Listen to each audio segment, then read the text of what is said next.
डायन चीकू की बीवी फिर भी नहीं छोड़ती है मोंटू को और एक विशाल रूप होकर मोंटू को खा। बहुत दिन आगे की बात है।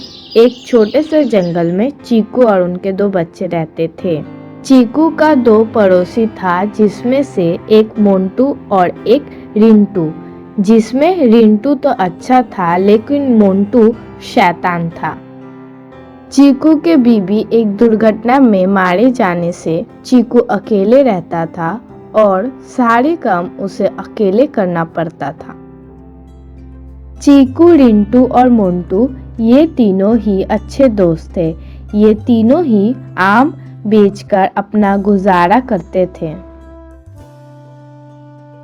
चीकू बहुत ही मेहनती था, जिसके कारण वो अपनी जमीन में आम का खेती करके वही आम बेचने जाता था बाजार में।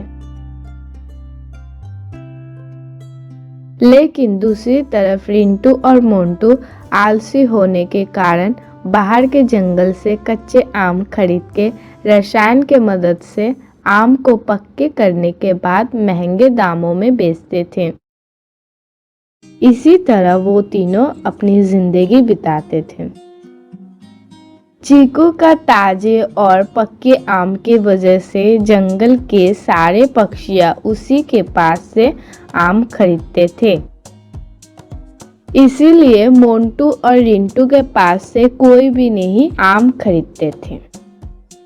जंगल का एक पक्षी आकर चीकू से पूछता है, चीकू भैया, आप कैसे हो? हाँ भैया, मैं ठीक हूँ। आपका आम इतना स्वादिष्ट है कि आपके आमों को छोड़कर मेरे बच्चे और कुछ खाते ही नहीं हैं। सच में आपके आम में कोई जादू है। ये आम तो मेरे पेड़ में होते हैं, शायद इसी वजह से ये सारे आम बहुत ही स्वादिष्ट होते हैं। शायद इसीलिए तुम्हारे बच्चे ये आम खाने पसंद करते हैं। अच्छा, तो ये बात है। आज मुझे और ज्यादा कर आम दे दीजिए। तब मैं 2-3 आम ज्यादा दे रहा हूँ। आपके बच्चे इतने मेरे आम खाने पसंद करते हैं तो। ये सब देखकर मोंटू रिंटू को बोलता है, देखा, तुमने देखा, हमारे पास से कोई भी आम नहीं खरीद रहे हैं। जंगल के सारे पक्षी चीकू के पास से आम खरीद के ले जा रहे हैं। कैसे हमारे पास से आम खरीदेंगे? हमारे आम जो रसायन की मदद से पक्का करके बेचते हैं, शायद इसी वजह से हमारे आम स्वादिष्ट नहीं होते हैं। मोंटू रिंटू को डांटते हुए बोलता है, अरे बुद्धू, तुम्हें समझ में नहीं आ रहा है मैं क्या बोलना चाह रहा हूँ। हम दूसरे जंगल से सस्ते दामों में आम खरीद कर ज्यादा दामों में बेचते हैं, इसीलिए कोई भी मेहनत नहीं लगता है। रिंटू मोंटू को रोकते हुए बोलता है, ये तो बात मुझे समझ में आया, लेकिन चीकू की वजह से हमारे आम तो नहीं बिक रहे। मोंटू भैया, फिर बोलिए तो इस चीकू का क्या किया जाए? रिंटू की बात सुनते सुनते मोंटू को दिमाग में एक बुरा ख्याल आ गया, कैसे इस चीकू को ठिकाने लगाया जाए। फिर मोंटू रिंटू को अपने बुरे ख्यालों के बारे में बोलता है। अगर चीकू को इस दुनिया से साफ कर दिया जाए तो क्या ख्याल है इस बारे में रिंटू? मुझे तो कुछ भी नहीं समझ में आ रहा है। आप करना क्या चाहते हो? इसी वजह से तो मैं तुम्हें मूर्ख बोलता हूँ। तो ध्यान से सुनो रिंटू, हम दोनों मिलकर चीकू को इस तरह से मारेंगे किसी को समझ में नहीं आएगा और हमारे बीच का कांटा भी हट जाएगा। तो फिर आप कैसे मारने वाले हो चीकू को? जैसे चीकू के बीबी को मैंने मारा, ठीक उसी तरह से चीकू को भी मैं मारूंगा। क्या बोला आपने? चीकू की बीवी को आपने मार डाला था? हाँ, चीकू की बीवी को मैंने ही मारा था। कैसे? तो फिर सुनो, एक बार जब चीकू का बीवी अकेली थी, तब मैंने मौका देखकर एक जंगल से सांप पकड़कर उनके घर में छोड़ दिया था। फिर मेरा काम सांप ने कर दिया और मैं किसी के पकड़ में भी नहीं आया। मुझे उसे मारना पड़ा क्योंकि उसने मुझे आम चोरी करते हुए देख लिया था उनके जमीन से। अब समझ में आया बुद्धू, इस तरह उसे मारने की वजह से मैं किसी के पकड़ में भी नहीं आया। हाँ मोंटू भैया, आपके पास तो बहुत दिमाग है।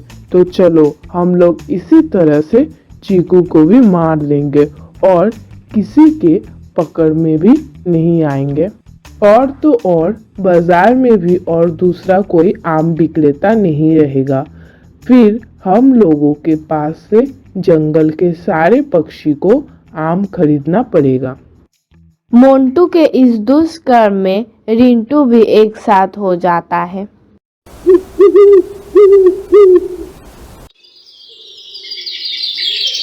अगले दिन जब सुबह होता है, फिर से चीकू के पास से जंगल के सारे पक्षी आम खरीदने लगते हैं। फिर रिंटू ये देखकर मोंटू को बोलता है, देखा मोंटू भैया, फिर से सारे पक्षी चीकू के पास से आम खरीद रहे हैं। बेच लेने दो उसे आखिरी बार आम, क्योंकि कल से और वो नहीं बेच पाएगा।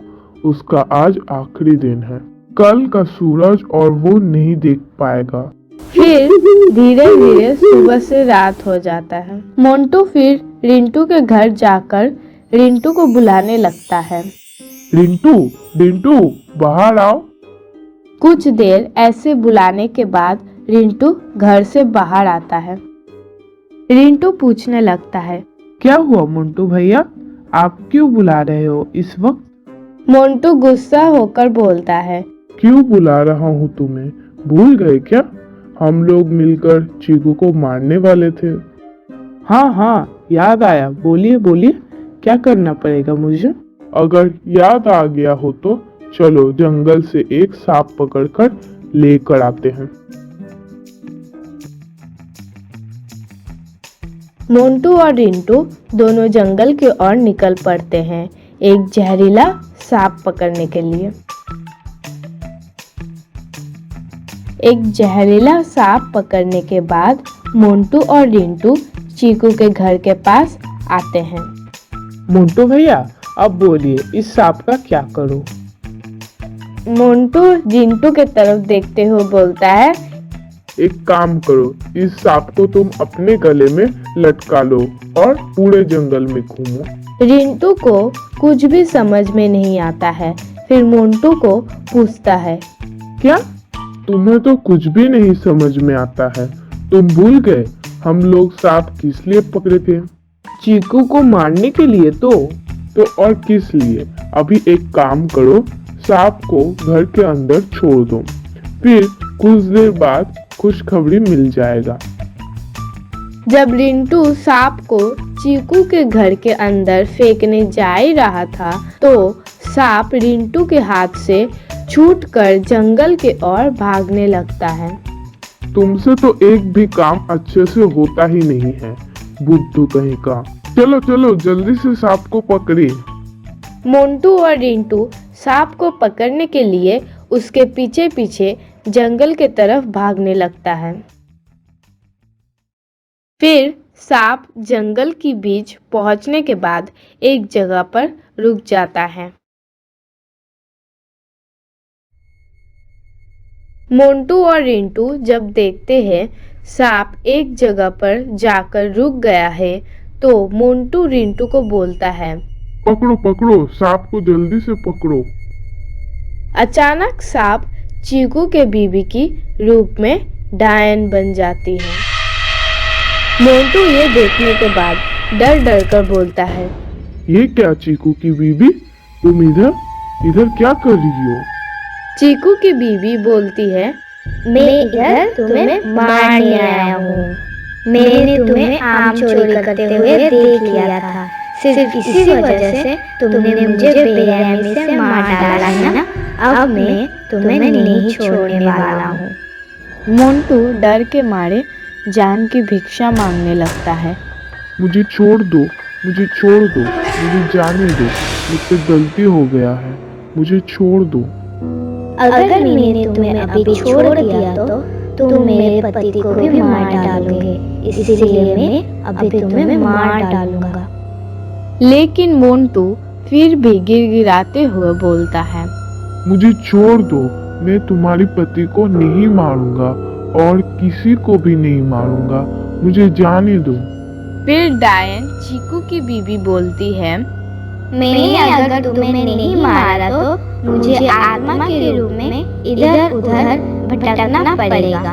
तुम्हें मारने के बाद ही मुझे मुक्ति मिलेगा। ये सारे बातें सुनने के बाद रिंटू भागने लगता है। भागते समय एक पत्थर से टकराकर गिर जाता है और बेहोश हो जाता है। लेकिन डायन चीकू की बीवी फिर भी नहीं छोड़ती है मोंटू को और एक विशाल रूप होकर मोंटू को खा जाती है। फिर डायन चीकू की बीवी मुक्ति पा जाती है और उस दिन के बाद से रिंटू के सर में चोट लगने की वजह से दिमागी हालत खराब हो जाता है। कुछ दिन बीत जाते हैं लेकिन किसी को भी नहीं पता चलता है उस रात को मोंटू के साथ क्या हुआ था। दूसरी तरफ चीकू बाजार में अकेले अच्छे से आम बेच रहा होता है।